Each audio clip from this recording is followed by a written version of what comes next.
اس وقت دنیا کے جو حالات ہیں، ایسے میں قرآن سے اپنے رشتے کو مضبوط بنانے کی شروعات کیسے کروں؟ برائے مہربانی بتائیے۔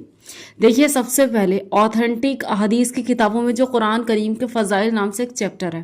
آپ روز اس کو تھوڑا سا پڑھیے۔ اس کی کنٹینیو ریڈنگ آپ کو قرآن سمجھنے اور عمل کرنے کے لیے موٹیویٹڈ بنائے رکھے گی، جس سے کہ آپ کا یہ جو حوصلہ ہے یہ ٹھنڈا نہ پڑے۔ سیکنڈ تھنگ، اگر قرآن کو تجوید اور قواعد کے ساتھ آپ پڑھنا جانتی ہیں تو یہ بہت ہی بہتر ہے، اور اگر نہیں جانتی تو قواعد اور تجوید کے بہت ہی آسان اور مختصر قاعدے وہ اویلیبل ہیں، آپ ان کے ذریعے سے صحیح طریقے سے قرآن کو پڑھنا سیکھ سکتی ہیں۔ اور اس کے لیے یوٹیوب پر بہت ساری ایسی ویڈیوز فراوانی کے ساتھ اویلیبل ہیں جو آپ کو قواعد اور تجوید بآسانی سکھا دیں گی۔ تھرڈ تھنگ، جب آپ کے قواعد بالکل ٹھیک ہو جائیں تو سنت سے ثابت جو اذکار ہیں مثال کے طور پر گھر سے باہر نکلنے کی دعا،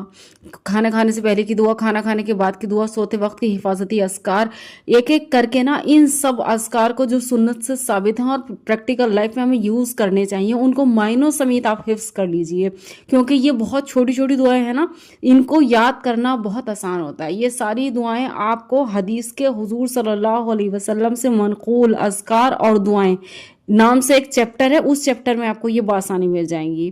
فورتھ تھنگ جو آپ کو کرنی ہے وہ بہت امپورٹنٹ ہے کہ جب آپ اس اسٹیج پر پہنچ جائیں کہ یہ چھوٹے چھوٹے اذکار آپ کو حفظ ہو چکے، ٹھیک ہے، تو اب آپ کو کیا کرنا ہے کہ آپ کسی ایکسپیرینسڈ ٹیچر سے یا پھر آن لائن عربک سیکھنے کی کوشش کریں، جس سے آپ کلام پاک کو اسی لینگویج میں سمجھ سکیں جس میں وہ اترا ہے۔